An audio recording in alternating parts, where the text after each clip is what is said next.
Widgets या डैशलेट्स कहते हैं। दीज आर विजेट्स और डैशलेट्स।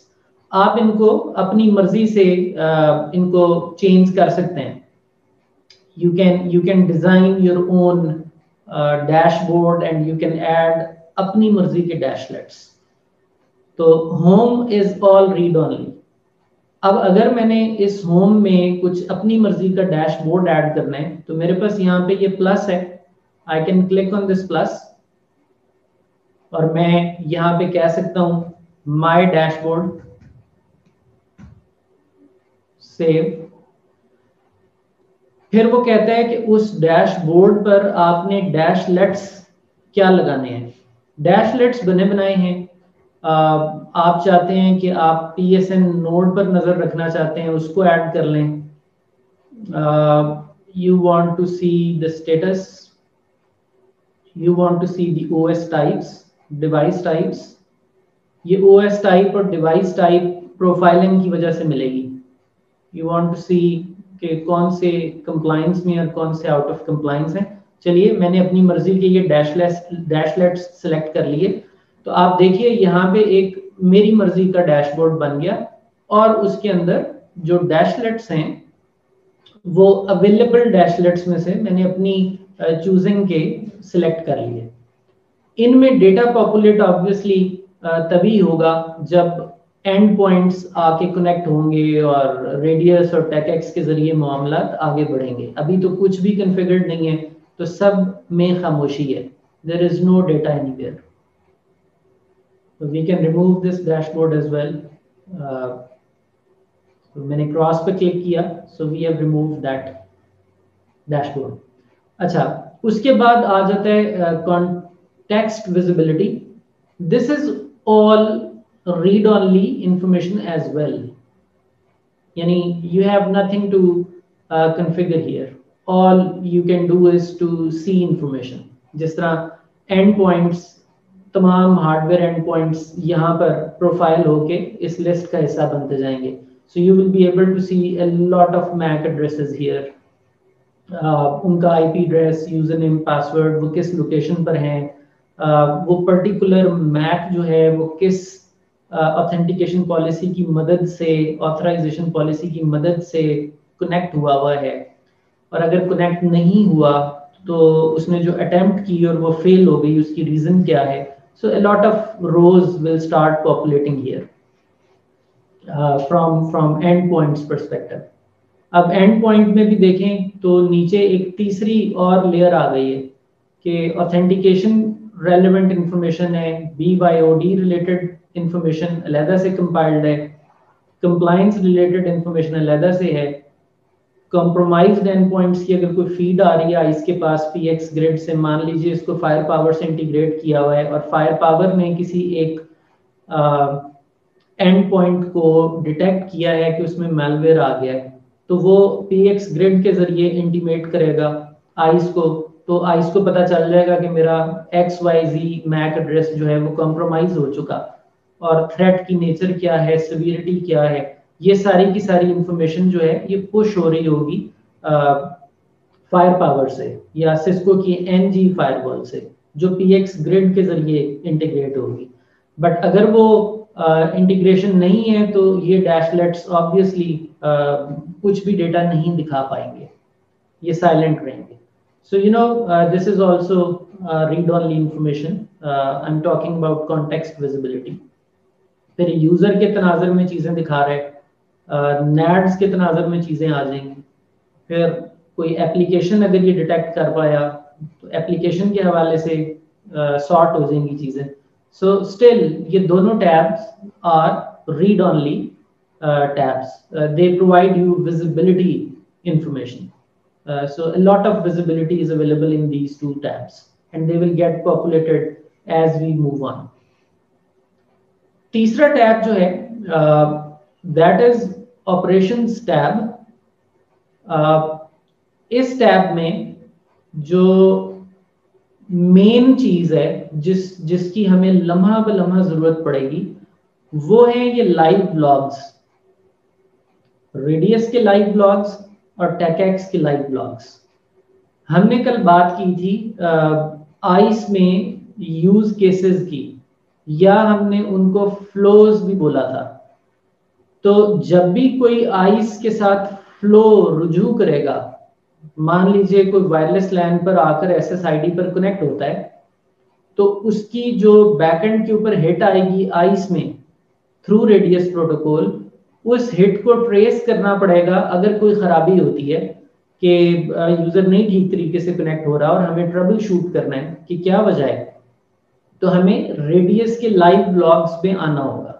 यहाँ पे हमारे पास बहुत valuable information row wise populate हो रही होगी, and through that information we will be able to figure out कि XYZ मैक या आईपी जब वाईफाई पे कनेक्ट हुआ और आइस की तरफ उसकी रिक्वेस्ट आई, तो आइस को उस पर क्या एतराज था या आइस ने उसको क्यों इजाजत दे दी, उसका पूरा ट्रेस यहाँ अवेलेबल होगा।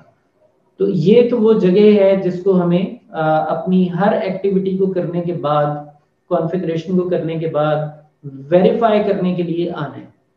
जिस तरह आप सिस्को के iOS में कुछ भी कॉन्फ़िगर करके फिर शो की कमांड को बहुत ज़्यादा यूज़ करते हैं और आप शो से उसको बार बार वेरीफाई करते हैं कि चीज़ें ठीक ठीक हो गई, तो इसमें जितना कुछ भी हम कॉन्फ़िगर करेंगे उसको आके यहाँ लाइव लॉग्स में रेडियस के हवाले से है तो इधर, टेकेक्स के हवाले से है तो इधर, हम उसको समझ लीजिए कि ये शो की तरह की कोई चीज़ है, और यहाँ आके बार बार उसका इम्पैक्ट चेक करेंगे कि जो पॉलिसी जैसे चाहिए थी वैसे लग रही है, क्या सिचुएशन चल रही है डेटा प्लेन पे या मैनेजमेंट प्लेन पे।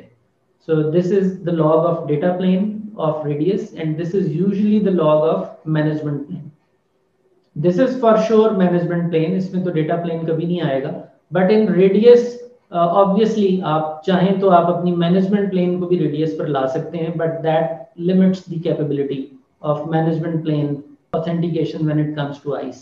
TechX में आपके पास मैनेजमेंट प्लेन के ज्यादा फीचर्स हैं। सो मेनली ऑपरेशंस में हम इन कामों के लिए आएंगे।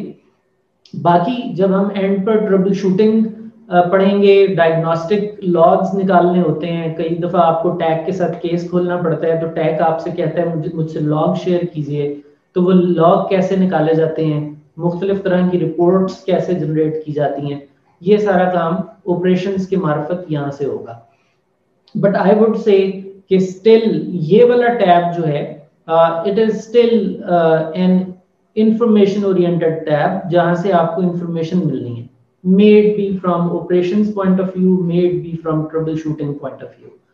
तो ये तीन जो टैब्स हैं, हम कुल 6 में से इन 3 टैब्स में एक होवर करते हुए यहाँ तक आ गए हैं, और अभी तक कोई भी ऐसी चीज नहीं है जो बहुत कोई क्रिटिकली कॉन्फ़िगरेबल हो। It is all kind of monitoring data, और इस सारे के पीछे जो मॉनिटरिंग पर्सोना है उसकी काविश है, उसने इसमें जान डाली हुई है बैक एंड पे। कोई मॉनिटरिंग पर्सोना की अलग गुई नहीं है कि आप वो अलग से ओपन करेंगे और वहां से आपको लॉग्स बनेंगे। ये एक ही गुई है, ये जो गुई आपने खोली हुई है, और ये गुई आपने जिस पर्सोना की खोली है वो पैन है, पैन पर्सोना है। Currently we are on PAN, यानी पॉलिसी एडमिनिस्ट्रेशन पर्सोना पे। So we are on a PAN node. तो पैन नोड का जो यूआई है that is showing you administration plus monitoring details. So जो मॉनिटरिंग है उसके हवाले से जो पीछे पर्सोना काम कर रहा है वो MNT है, और एडमिनिस्ट्रेशन के हवाले से जो पर्सोना काम कर रहा है वो पैन है। सो MNT पर्सोना की वजह से ये 3 टैब्स जो हैं वो आपको वैल्यूएबल इंफॉर्मेशन देंगे। अच्छा जी, आगे बहुत इंपॉर्टेंट टैब पॉलिसी टैब आ रहा है। This is the point which you usually configure. This is the tab which you usually use for ongoing operations. मिसाल के तौर पे अगर आपने ASA डिप्लॉय करना है सिस्को का, तो पहले दिन आप क्या करेंगे, वेरी फर्स्ट डे जब आपने ASA डिप्लॉय करना है तो आप उसकी बादस केबलिंग, आप उसके इंटरफेसेस पर IP देंगे, आप उसके नेम इफ और सिक्योरिटी लेवल सेट करेंगे, आप उसकी राउटिंग स्विचिंग सेट करेंगे। जब ये सारी चीजें हो जाएंगी तो उसके बाद जो डेटा प्लेन के जो लवाजमात हैं, जिसको हम बेस इनिशियलाइजेशन भी कह सकते हैं, जब वो हो जाएगी तो उसके बाद फिर आपका सारा का सारा जो फोकस है ASA पे, मैं NG फायरवॉल की बात नहीं कर रहा, मैं टिपिकल ASA की बात कर रहा हूँ, आपका सारा का सारा फोकस फिर एक्सेस लिस्ट पे रह जाता है। फिर डे टू डे आपने आकर कभी भी इंटरफेस में IP नहीं देना होता, आप कभी भी किसी इंटरफेस को शट नो शट नहीं कर रहे होते। Usually once in a blue moon करना पड़ जाए, कोई नया सेगमेंट ऐड करना पड़ जाए तो अलग बात है, but most of the time हमारे ऑप्स चल पड़ते हैं और ऑपरेशंस में हमारा सारा फोकस जो है वो ACL में ऐड रिमूव्स पर रहता है। तो वो जो ACL में ऐड रिमूव्स हैं, जो एज पर सिक्योरिटी पॉलिसी आप लम्हा बलम्हा कर रहे होते हैं, आइस में बिल्कुल उसी तरह से ये पॉलिसी सेट्स जो हैं यहाँ पर वैसी कुछ चीजें हो रही होती हैं कि आज किसी यूजर के लिए X पॉलिसी है और कल किसी यूजर के लिए Y पॉलिसी है। तो वो जो पॉलिसी है which is heart of ice, which is the core power of ice, वो सब यहां से होगा। पॉलिसी सेट्स, डेटा प्लेन के पॉलिसी सेट्स यहां पे हैं, हमने इनको बड़ी तफसील से पढ़ना है। अभी हम जस्ट एक ओवरव्यू ले रहे हैं, अपनी फेमिलियरिटी डेवलप कर रहे हैं with the user interface of ice. तो बस उस हद तक हम डिस्कस कर रहे हैं, अभी तफसील से ये आएगा। तो पॉलिसी सेट्स हैं, if we click on a policy set, so we are able to see an interface through which we will start configuring policies, और इसको इंशाल्लाह हम तफसील में आगे देखेंगे। but this policy set is data plane policy set, यानी radius के policy sets. what about TechX? Radius के साथ TechX भी है ना, तो what about TechX?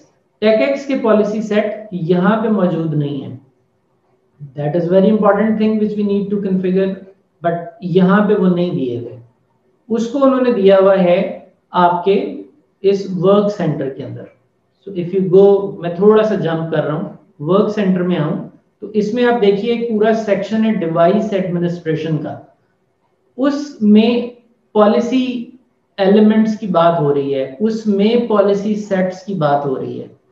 So these 2 points, this is related to the management plane policy, whereas this thing is related to the data plane policy.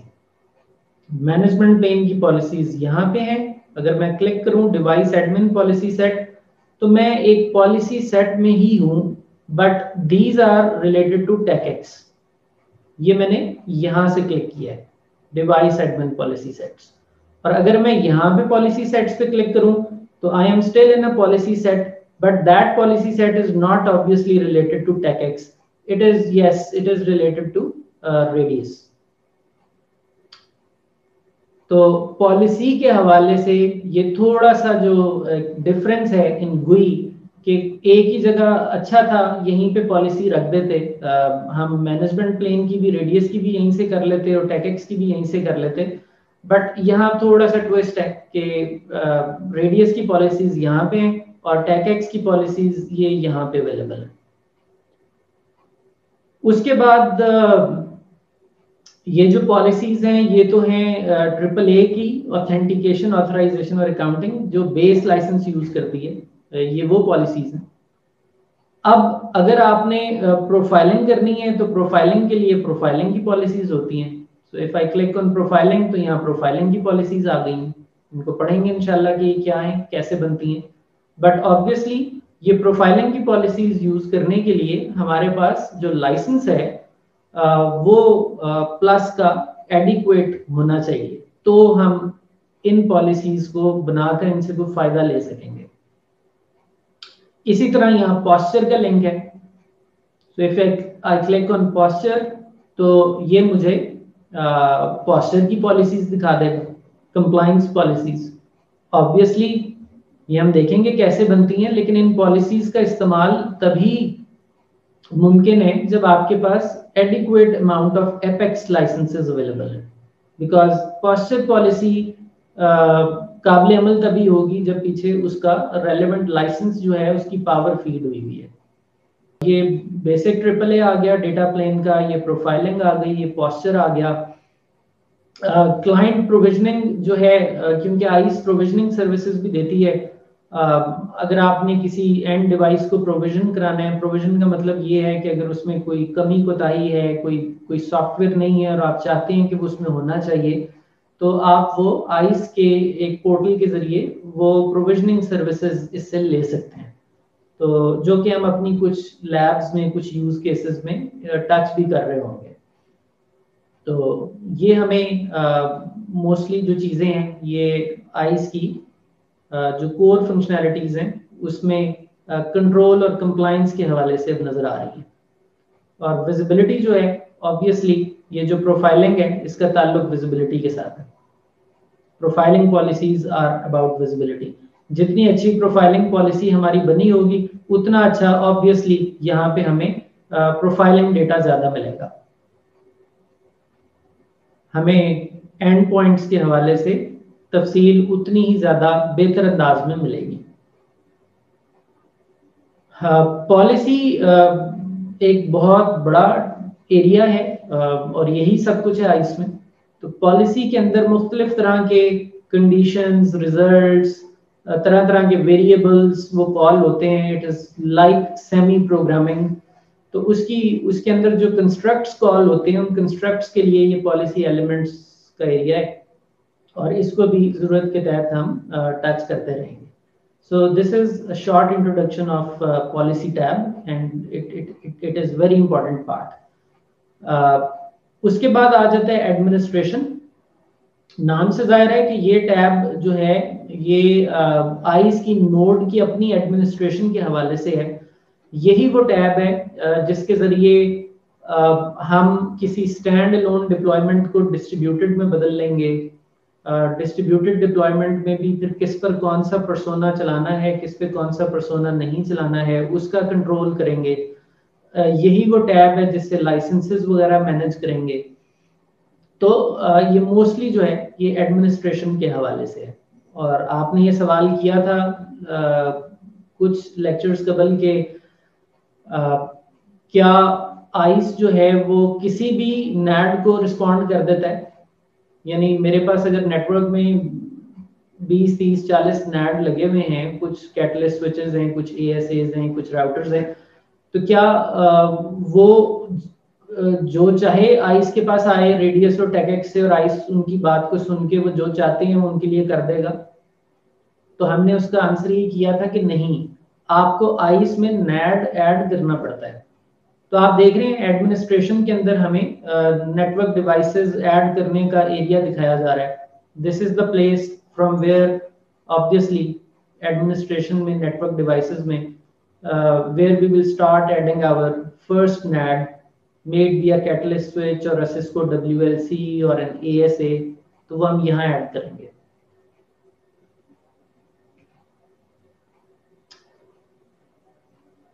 अच्छा जी, तो system identity management, network resources, device portal management, हमने इस पर भी बात कर रखी है कि आइस जो है वो मुख्तलिफ तरह के, एक तो पोर्टल वो है ना जो हम इस वक्त खोले हुए हैं, ये भी तो एक पोर्टल ही है।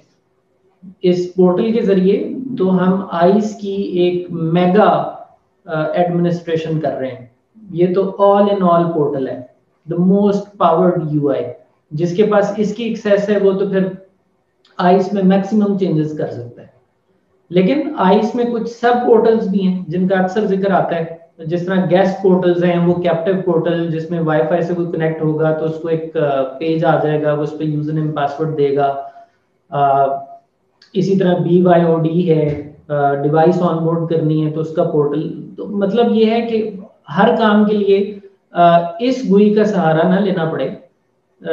तो फिर तो क्या होगा कि जो भी आइस का एडमिनिस्ट्रेटर है उसको ट्रिवियल कामों के लिए भी कोई शख्स आके कहता है कि मेरी डिवाइस मैं आज नहीं लेके आया हूँ, वो मुझे ऑनबोर्ड कर दो, तो वो उसी को करना पड़ेगा, तो उसके ऊपर ऑपरेशंस बहुत सारे उसका लोड आ जाएगा। तो ये जो सब पोर्टल्स हैं, इन पोर्टल्स का यही फायदा है कि इनका कंट्रोल जो है वो एक स्पेसिफिक पॉइंट ऑफ व्यू के साथ वो आप उसके एंड यूजर के ही हवाले कर देते हैं, या आप उतने राइट्स डेलीगेट कर देते हैं आगे, और वो लोग फिर उस सेक्शन के काम खुद अपने करते रहते हैं, मेन एडमिनिस्ट्रेटर पर लोड नहीं आता। तो वो जो मुख्तलिफ तरह के वेब पोर्टल्स हैं वो यहाँ से मैनेज हो सकते हैं, एंड वी विल सी कि इन पोर्टल्स को यहाँ से किस तरह फाइन ट्यून करना है। आपका क्वेश्चन था कि क्या हम उन पोर्टल्स की कलर स्कीम को, लोगोस को बदल सकते हैं, तो बिल्कुल बदल सकते हैं। यही वो एरिया है जहां से हम वो सारे काम करेंगे। हाँ, पीएक्स ग्रिड सर्विसेज भी यहीं से कॉन्फ़िगर होती हैं। फीड सर्विसेज यानी प्रोफाइलर ने जो फीड्स लेनी है उसके लिसनर्स, थ्रेड सेंट्रिक नैक यानी अगर आपने थर्ड पार्टी वेंडर्स के साथ इंटीग्रेशन करनी है तो वो भी इस एडमिनिस्ट्रेशन पेज से होती है। एडमिनिस्ट्रेशन पेज में हम अभी वापस आते हैं, क्योंकि हमारी आज की बाकी की सारी डिस्कशन जो है वो उसका बहुत सारा ताल्लुक इस एडमिनिस्ट्रेशन पेज के साथ ही है, और हमने शुरू भी यहीं से करना है अपनी लैब्स सो कॉल्ड को फिलहाल। और आगे चलते हैं। Work centres. वर्क सेंटर्स जो है ये वो टैब है जिससे आपको उन्होंने अलाइन कर दिए हैं यूआई के जो फीचर्स हैं वो उस आइस के यूज केस के साथ अलाइन कर दिए हैं कॉन्फ़िगरेशन एलिमेंट्स। जिस तरह नेटवर्क एक्सेस है, नेटवर्क एक्सेस क्या है? दिस इज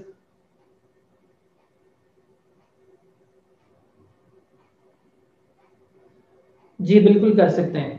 आपका सवाल ये है कि जो लोग आइस में लॉगिन हो रहे हैं, जिस तरह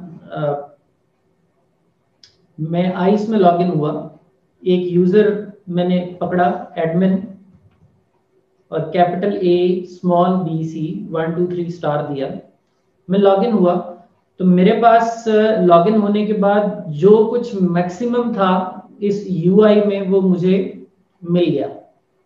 अब सवाल ये पैदा होता है कि आइस तो लोगों को ये सर्विस दे रहा है कि एक स्विच में यूजर ए लॉगिन हो तो वो सिर्फ एसीएल बना सके या स्विच के स्पैनिंग ट्री को मैनिपुलेट कर सके, और यूजर बी लॉगिन हो तो वो सब कुछ कर सके। ये काम आइस लोगों के लिए तो कर रहा है, लेकिन आइस के लिए बजाते खुद ये काम कौन करेगा? क्या आइस में एक ही यूजर होगा जिसके पास फुल राइट्स हैं? तो ये यूजर फिर हम किससे शेयर करेंगे? ऑब्वियसली हम इतनी बड़ी एक्सेस हर किसी को नहीं दे सकते।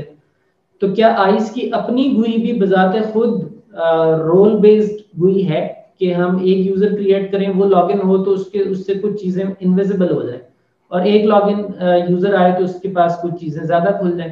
तो अगर आपका सवाल इस हवाले से है शोएब, तो बिल्कुल ये मुमकिन है, और वो भी एडमिनिस्ट्रेशन से ही होगा। एडमिनिस्ट्रेशन में अगर हम आते हैं तो क्या यही सवाल है आपका? जी, तो इस हवाले से ये हमारे पास एडमिन एक्सेस है, और हमारे पास जो एडमिनिस्ट्रेटर्स हैं या जो एडमिन यूजर्स हैं, we will talk about it. अब जिस तरह एक यूजर एडमिन बना हुआ है, इस यूजर के पास कुछ राइट्स हैं। तो आप देखिए, इसको जिस एडमिन ग्रुप में डाला गया उस एडमिन ग्रुप का नाम है सुपर एडमिन। सुपर एडमिन का मतलब है ये सुप्रीम एडमिन है। अब एडमिन ग्रुप्स बने हुए आए हैं इसमें, ये आपके पास है customization admin, access permission to guest menu and device portal management, यानी इसके पास सिर्फ इतनी एक्सेस होगी। तो अगर मैं यहाँ एडमिन यूजर्स में आके एक यूजर ऐड करता हूँ, क्रिएट एन एडमिन यूजर, और मैं इसको कह देता हूँ टेस्ट एडमिन, मैं इसको पासवर्ड देता हूँ capital A B C 1 2 3 star, capital A B C 1 2 3 star, और यहां आके मैं इसका जो ग्रुप है वो कस्टमाइजेशन एडमिन सेलेक्ट कर लेता हूं। मैं इसको नहीं कहता ये सुपर एडमिन है, मैं कहता हूं कि ये कस्टमाइजेशन एडमिन है, और मैं इसको क्रिएट कर देता हूं। तो मेरे पास एक टेस्ट एडमिन बन गया। अब हम इस यूजर से लॉगिन हो जाते हैं। Capital ABC 1 2 3 star. So test admin से लॉगिन होने के बाद अब हमारी जो यूआई है वो जो वुसअत हमें इससे पहले मिल रही थी वो वुसअत अब नहीं रही। आप देख रहे हैं फीचर्स बहुत लिमिटेड हो गए हैं और वो उसके नेचर के मुताबिक अलाइन हो गए हैं, क्योंकि ये कस्टमाइजेशन एडमिन था तो ये सिर्फ पोर्टल्स कस्टमाइज कर सकता है। वर्क सेंटर खोलिए तो देखिए उसमें भी सिर्फ पोर्टल्स की हद तक चीजें आई हैं, बाकी सारी चीजें इनविजिबल हो गई हैं। So does that make sense?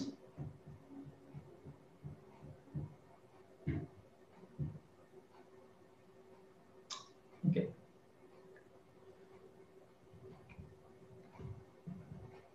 And this was a very important question कि आइस ने लोगों की तो मैनेजमेंट प्लेन को करना है रोल बेस्ड, इसकी अपनी हुई का क्या सूरत हाल है, तो that is also role based और वो एडमिनिस्ट्रेशन से ही एडमिन एक्सेस से मैनेजेबल है।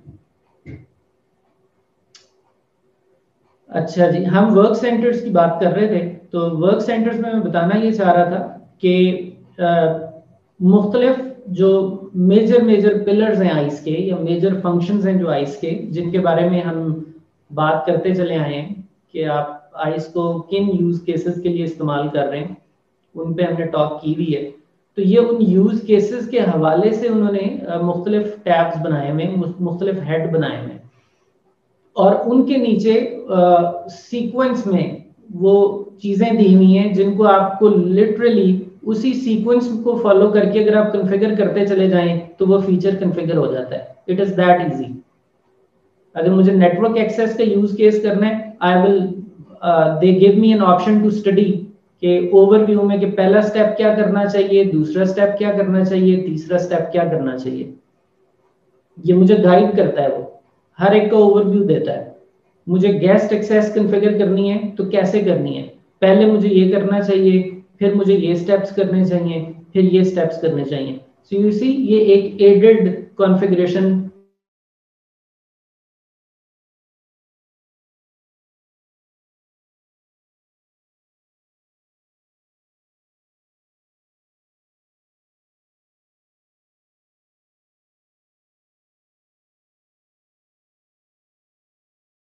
जाएंगे और क्विकली उनको करने की कोशिश करेंगे।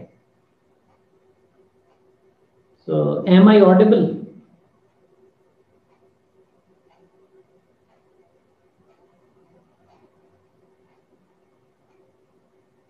ओके, अच्छा जी, तो आप देखिए network access, guest access, trust sec, BYOD, profiler, posture, device administration, passive identity connector, ये मुख्तलिफ फीचर्स हैं जो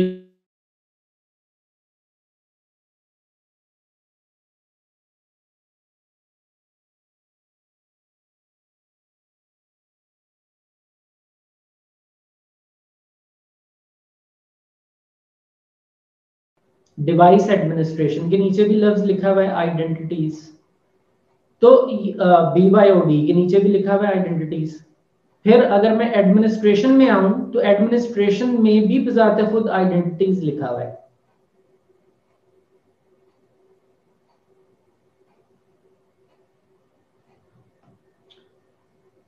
अच्छा, उसामा कह रहे हैं कि वॉइस आज कट रही है, किसी और को भी ये फीलर आ रहा है?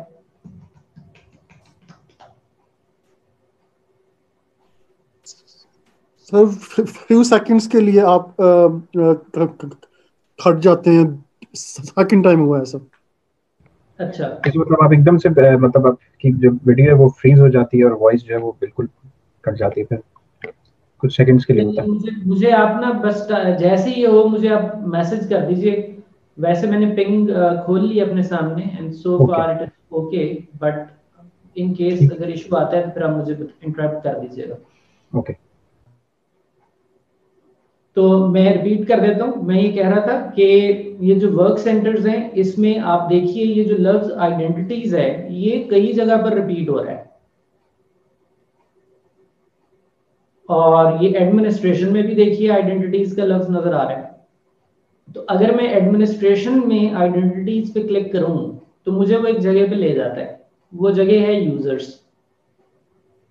अच्छा, उसके बाद मैं वर्क सेंटर में आता हूं, मैं यहां से आइडेंटिटीज पे क्लिक करता हूं तो मुझे वो एक ऐसी जगह पर लेके गया जहां पर नेटवर्क एक्सेस यूजर्स वाला टैब मौजूद है। थोड़ा सा फर्क है लेकिन तकरीबन जगह वही है। ये भी नेटवर्क एक्सेस यूजर्स हैं, और अगर मैं यहां से आता हूं यहां से, तो यहां भी नेटवर्क एक्सेस यूजर्स अवेलेबल हैं। सो इट मींस कि ये भी रास्ता मुझे उधर ही लेके जाता है, ये रास्ता भी मुझे उधर ही लेके जाता है। तो इसकी गुई में ना काफी सारी चीजें रिपीटेड हैं। जिस तरह मैं यहाँ पे पॉलिसी सेट्स पे क्लिक करता हूँ, नेटवर्क एक्सेस में मैं क्लिक करता हूँ पॉलिसी सेट्स पे, मैं एक जगह पे आ गया पॉलिसी सेट्स। अच्छा जी, मैं यही काम यहाँ पॉलिसीज में आके पॉलिसी सेट्स पे क्लिक करता हूँ तो भी मैं उन्हीं पॉलिसी सेट्स में आ रहा हूँ।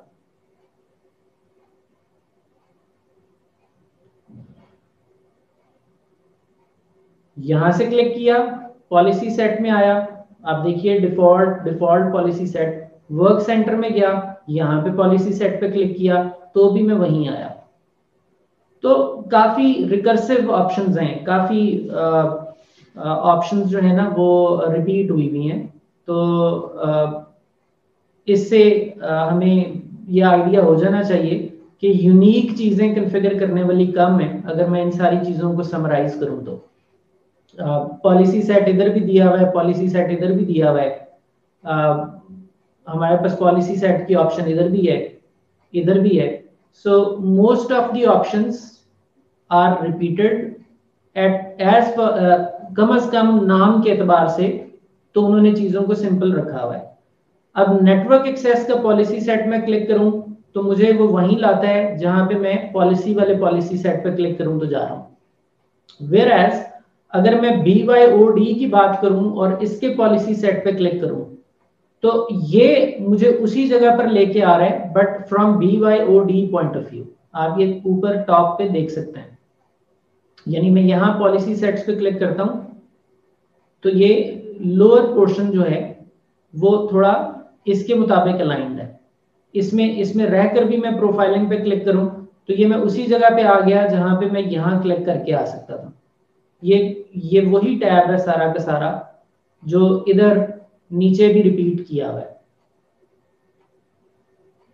इसी तरह अगर मैं प्रोफाइलर में जाकर पॉलिसी सेट्स पे क्लिक करता हूं तो आप देखिए ये प्रोफाइलर के पॉलिसी सेट्स में आ गया, ये नेटवर्क एक्सेस के पॉलिसी सेट्स नहीं है।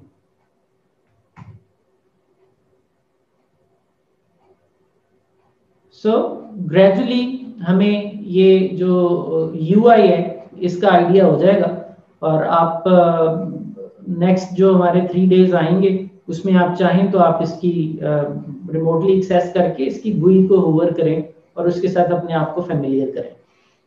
तो this was all about the GUI introduction. इसमें कोई आपको कंफ्यूजन है तो बताइए, वरना हम बात को फिर आगे लेके बढ़ेंगे इंशाल्लाह।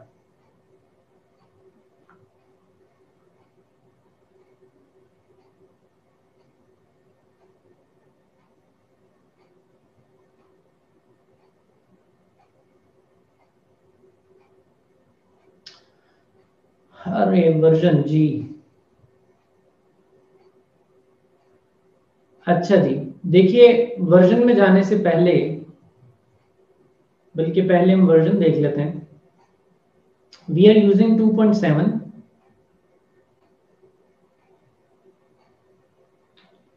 और अब मैं आपको ये बताना चाहता था एडमिनिस्ट्रेशन में लाइसेंसिंग में जाके, एडमिनिस्ट्रेशन में लाइसेंसिंग में ये हमें देखना चाहिए था बिफोर वी मूव ऑन। तो लाइसेंसिंग पे क्लिक किया तो आप देखिए मेरे पास बेस 100 है, 90 days. So what does it से 90 days? Yes, this is evaluation plus for 90 days. Apex for 90 days. Device administration, I have one available. So this is basically an altogether an evaluation license currently enabled on this node. और जब आप इसके अंदर ये limit खत्म, हर node by default इन licences के साथ आती है। आप इन्हीं लाइसेंसेस पर अपना प्रोडक्शन नेटवर्क कॉन्फ़िगर करना शुरू कर देते हैं। समटाइम्स ये होता है कि प्रोडक्ट शिप हो जाती है और उसकी प्रोडक्ट ऑथराइजेशन कीज वगैरह अगर हमारे पास ना हो टाइमली, तो हम अपनी डिप्लॉयमेंट के काम शुरू कर देते हैं क्योंकि ये एनेबल्ड है फुली। हाँ, एंड पॉइंट्स जो है वो 100 तक आ सकेंगे, बट टिल द पॉइंट हम रियल एंड पॉइंट्स कनेक्ट करना शुरू करते हैं, हम रियल डेटा प्लेन और मैनेजमेंट प्लेन की तरफ बढ़ते हैं, हमारे पास अपने ओरिजिनल लाइसेंस आ गए होते हैं और वो फिर लाइसेंस हम इसके अंदर इंपोर्ट कर लेते हैं।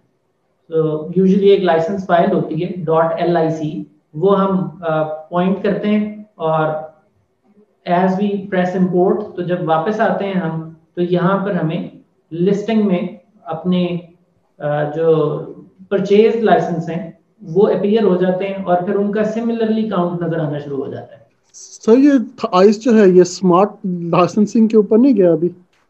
आइस में स्मार्ट लाइसेंसिंग मौजूद है। आप यहाँ देखिए, we can turn on smart licensing. सही, फिलहाल ये ट्रेडिशनल में ऑन है बिकॉज ज्यादातर लोग ट्रेडिशनल से फेमिलियर हैं, तो मैंने स्मार्ट अभी इनेबल नहीं की हुई, but we can enable smart licensing. यहाँ से आप डायरेक्ट HTTPS देके as soon as I press enable, तो ये वही टोकन वाला जो प्रोसेस है, you can generate a token, you can supply a token, और आपके जो स्मार्ट अकाउंट है उसमें जो लाइसेंसेस हैं वो ये सारे रीड कर लेगा।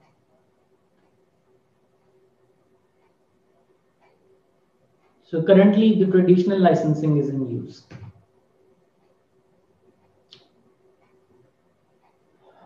तो हमें जो हम नोड का वर्जन यूज कर रहे हैं और जो लाइसेंसिंग यूज कर रहे हैं वो चीज डिस्कस हो गई।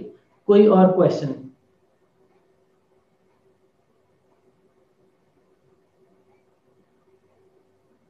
The evaluation license is not associated with any ID. हाँ, to get the virtual machine source you need an ID. So if you have a partner login, you can download evaluation, और वो evaluation download करने के बाद हमने 2.7 करना है। So let's move on, और हम थोड़ा सा ओवरव्यू लेते हैं कि ये जो अभी GUI जो हमने देखी है सारी, इस GUI तक आपको खुद पहुंचना है, तो आप कैसे पहुंचेंगे? तो स्टैंड अलोन डिप्लॉयमेंट जो है हमने अपने पास 2 वर्चुअल नोड्स की हुई है।